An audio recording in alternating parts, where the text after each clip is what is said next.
Assalamualaikum warahmatullahi wabarakatuh. Di sini saya akan mempresentasikan tentang tugas kimia.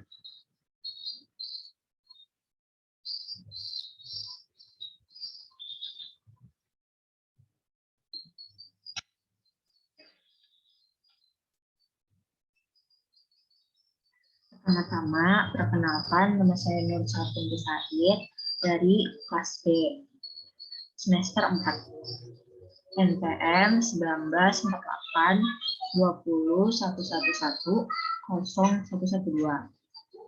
dari Fakultas Farmasi, Prodi Farmasi, mata kuliah Fitokimia. Mengajar Dr. Evan Zamzami MKM.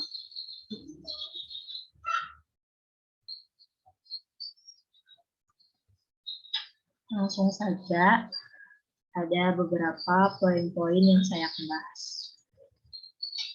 Yang pertama, ada persiapan sampel. Yang kedua, ada destilasi uap. Yang ketiga, ada identifikasi senyawa.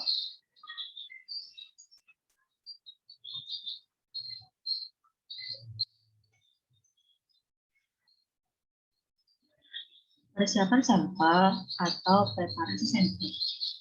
Preparasi sampel merupakan proses sebelum sampel diinjeksikan ke sistem kromatografi.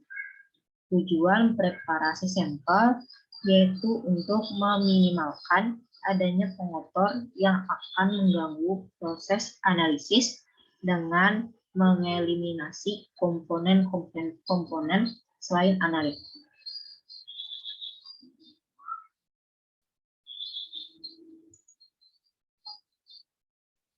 Ada juga tahap-tahap persiapan sampel.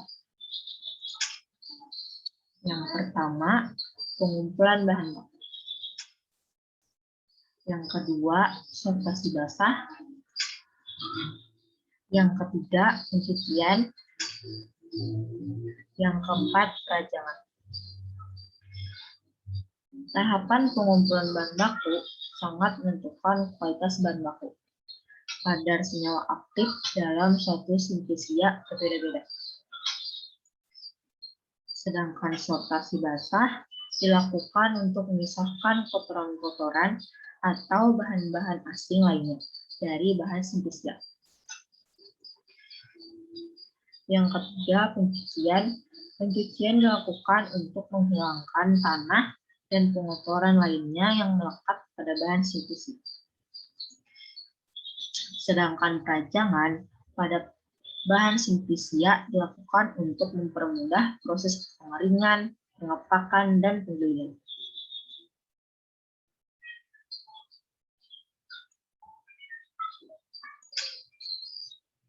Lanjutan dari tahap persiapan sampel. Yang kelima, pengeringan. Yang keenam, sortasi kering. Tujuan pengeringan adalah untuk mendapatkan sintesia yang tidak mudah rusak, sehingga dapat disimpan dalam waktu yang lebih lama. Sedangkan sortasi kering dilakukan bertujuan untuk memisahkan benda-benda asing yang terdapat pada sintesia, misalnya akar-akar, pasir, kotoran unggas, atau benda asing lainnya.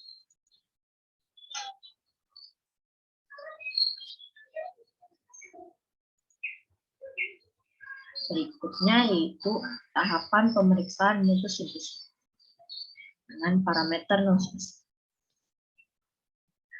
Aspek parameter non-spesifik difokuskan pada aspek kimiawi, fisik, dan mikrobiologi, yaitu yang berperan dalam keamanan konsumen secara langsung. Parameter non-spesifik bertanggung jawab atas kualitas dan keamanan suatu bahan alam. Adapun parameter non-spesifik diantaranya yaitu A. Susut pengeringan.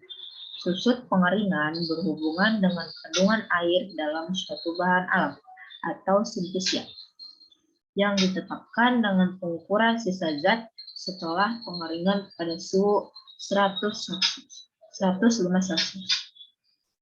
Menggunakan botol timbang yang berisi bisia yang akan ditetapkan pada susut pengeringannya. Penetapan susut pengeringan bertujuan untuk memberikan gambaran tentang besarnya senyawa yang hilang pada proses pengeringan.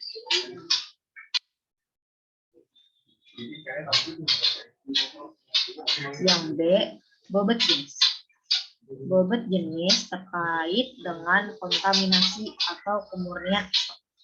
Tujuan dari penentuan bobot jenis adalah untuk memberikan gambaran besarnya massa, persatuan, volume sebagai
Selanjutnya B, bobot jenis.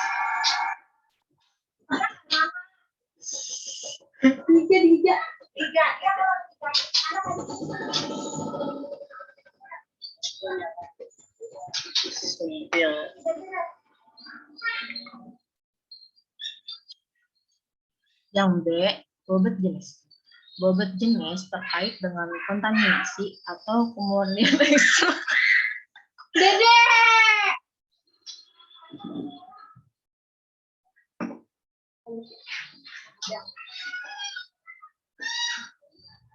Bobot berikutnya B, bobot jenis.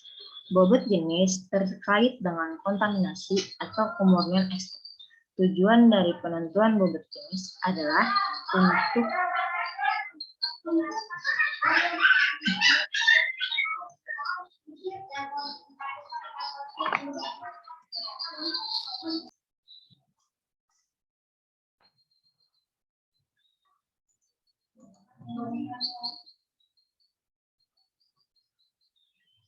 selanjutnya B, bobot jenis. Bobot jenis terkait dengan kontaminasi atau kemurnian ekstrak. Tujuan dari penentuan bobot jenis adalah memberikan gambaran besarnya massa per satuan volume sebagai parameter khusus ekstrak cair sampai ekstrak tetap yang masih dapat dituang. Bobot jenis juga terkait dengan kemurnian dari ekstrak dan kontaminasi. C, kadar abu. Penetapan kadar abu bertujuan untuk memberikan gambar terkait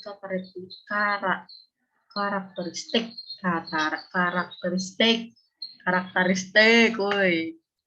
Kalau misalkan dia orang itu bila salah, dia nggak lambat. Kali ini tarsan ini dekat. Yang B, selanjutnya B, jenis. Selanjutnya B, bobot jenis. Bobot jenis terkait dengan kontaminasi atau kemurnian ekstrak.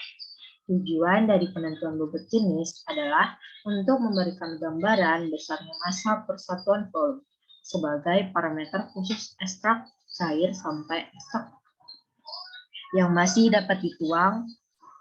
Bobot jenis juga terkait dengan kemurnian dari ekstrak dan kontaminasi. Sedangkan C, kadar abu. Penetapan kadar abu bertujuan untuk memberikan gambaran terkait karakteristik sisa kadar abu monorganik setelah pengabuan. Kadar abu juga dapat dijadikan sebagai pencirian suatu spesies untuk kadar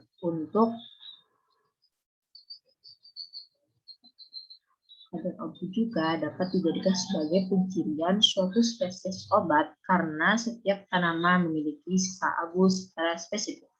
Menurut Saifuddin 2011. Yang D, Kadar air. Parameter penetapan kadar air bertujuan untuk mengetahui kadar residu air setelah pengeringan atau proses pengentalan ekstrak. Kadar air menentukan kualitas dan stabilitas ekstrak dalam bentuk sediaan selanjutnya. Kadar air yang cukup beresiko adalah di atas 10%. Yang ke, sisa pelarut organik. Tujuan dari penetapan sisa pelarut organik adalah mengetahui sisa pelarut organik. Yang E, sisa pelarut organik. Tujuan dari penetapan sisa pelarut organik adalah untuk mengetahui sisa pelarut etanol setelah pengeringan. Etanol dijadikan sebagai pelarut karena memiliki toksisitas yang lebih rendah dibandingkan dengan pelarut lain seperti metanol, kloroform, heksan, dan lain-lain.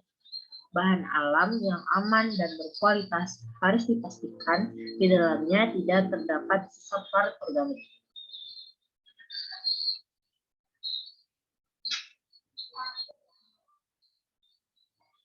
Yang F, cemaran mikroba. Aspek cemaran mikroba bertujuan untuk menentukan keberadaan mikroba yang sifatnya dapat merusak ekstrak sehingga dapat dilakukan upaya untuk mencegah kontaminasi atau menghilangkan kontaminasinya sesuai dengan persyaratan cemaran mikroba yang ditetapkan. Yang G, cemaran logam berat. Parameter penetapan logam berat erat kaitannya dengan kualitas dan keamanan dari suatu bahan produk, alam atau sintetis. Pemeriksaan cemaran logam dapat menjamin suatu bahan dan ekstrak tidak mengandung logam berat tertentu seperti CD, Hg, Pp, dan logam berat lainnya.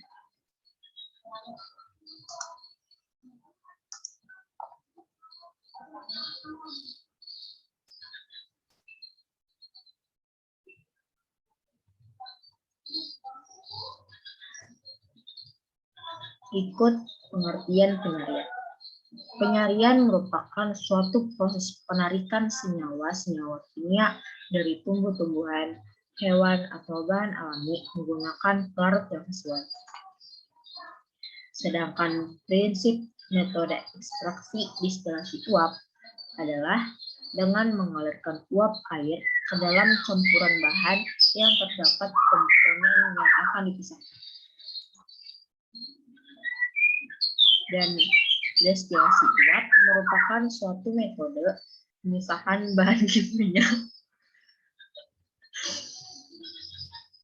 Destilasi uap merupakan suatu metode pemisahan bahan kimia berdasarkan perbedaan kecepatan atau kemudahan menguap atau volatilitas bahan. Proses destilasi uap lebih banyak digunakan untuk senyawa organik yang tahan terhadap suhu tinggi yang lebih tinggi dari titik didih pelarut yang digunakan. Pada umumnya lebih banyak digunakan untuk minyak atsiri.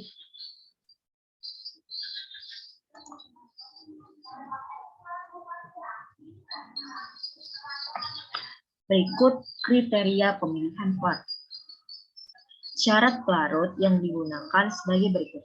Yang pertama, harus dapat melarutkan semua zat wangi bunga dengan cepat dan sempurna. Dan sedikit mungkin melarutkan bahan seperti lilin, pigmen, serta pelarut yang bersifat selektif. Yang kedua, harus mempunyai titik didih yang cukup rendah agar pelarut mudah diuapkan tanpa menggunakan suhu tinggi. Yang ketiga, pelarut tidak boleh larut dalam air. Yang keempat, pelarut harus bersifat inert, sehingga tidak bereaksi dengan komponen minyak atsiri dari tanaman. Yang kelima, pelarut harus mempunyai titik didih yang seragam dan jika diuapkan tidak akan tertinggal dalam minyak. Yang keenam, harga pelarut harus serendah mungkin dan tidak mudah terbakar.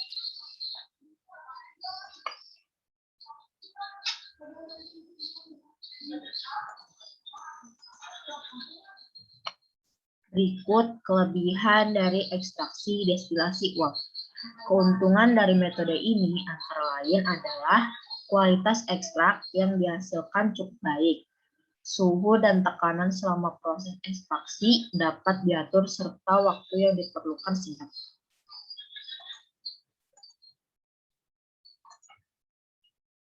Kekurangan dari destilasi uap adalah metode untuk menyaring senyawa yang sensitif terhadap panas. Jadi, proses ini melibatkan penggunaan uap menggelegak melalui dipanaskan dengan campuran bahan baku.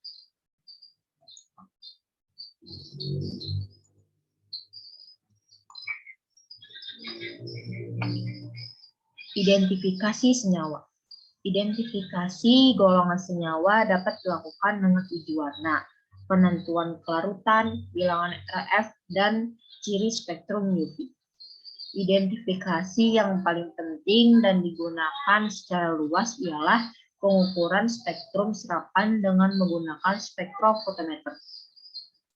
Penggunaan ini tidak merusak senyawa, dan senyawa dapat dipakai lagi untuk uji-uji yang lain. Seringkali gabungan kromatografi dan spektrofotometri memungkinkan vaksinasi menjadi sempurna terhadap campuran alami yang sangat kecil jumlahnya dan identifikasi setiap komponennya secara pasti. 3 jenis spektrum serapan telah dikenal, yaitu sinar tampak, ultraviolet, dan inframerah.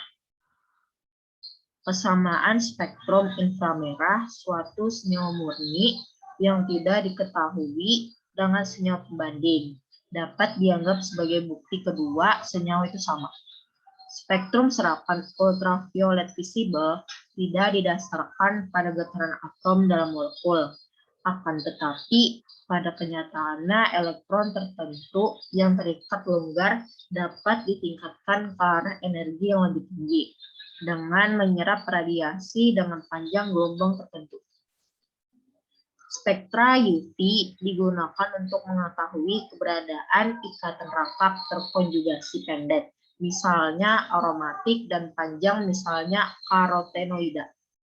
Spektra IR digunakan untuk mengetahui gugus fungsi dan perkiraan jenis senyawa.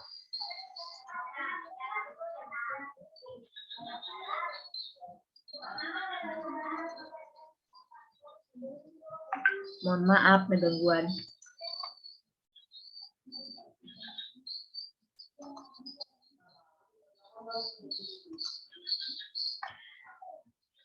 Spektrofotometer UV adalah daerah pengukuran spektrofotometer UV pada panjang gelombang 200 sampai 400 nm.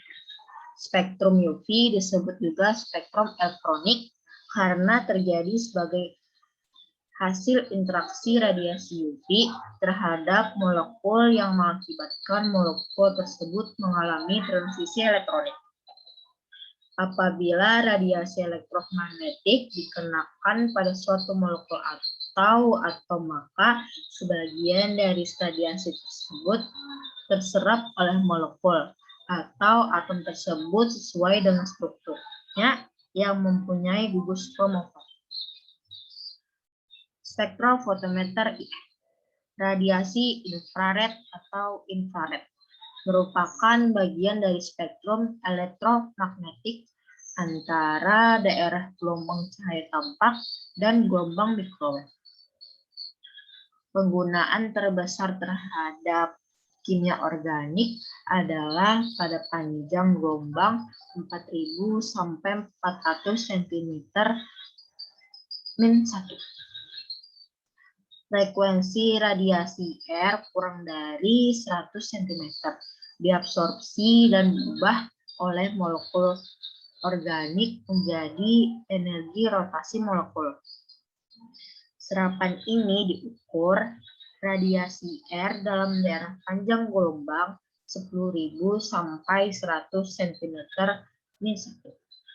Diabsorpsi dan diubah molekul organik ke dalam energi vibrasi molekul. Serapan ini juga dihitung, tapi spektrum vibrasi muncul sebagai tanda lebih baik karena sebuah perubahan energi fibra tunggal diikuti oleh sejumlah perubahan energi rotasi. Absorpsi frekuensi atau panjang gelombang tergantung pada massa relatif, gaya konstan, ikatan, dan geometri.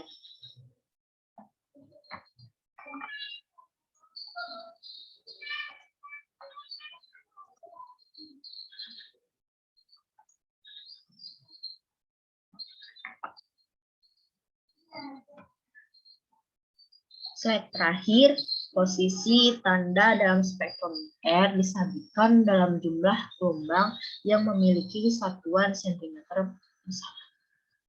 Jenis ikatan yang dapat ditunjukkan pada daerah gerakan sebagai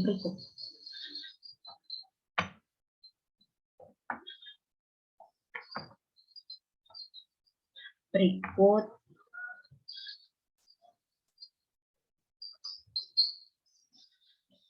Sekian dari presentasi saya dari tugas fitokimia ini. Terima kasih. Fitokimia lo. Jujur aja fitokimia bukan. Gue enak kok, Kak. Assalamualaikum warahmatullahi wabarakatuh.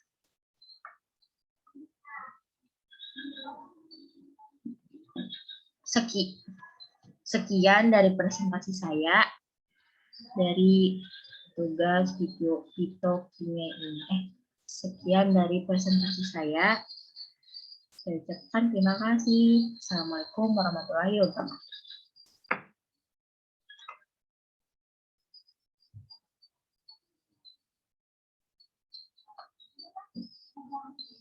Seperti untung yang luarnya.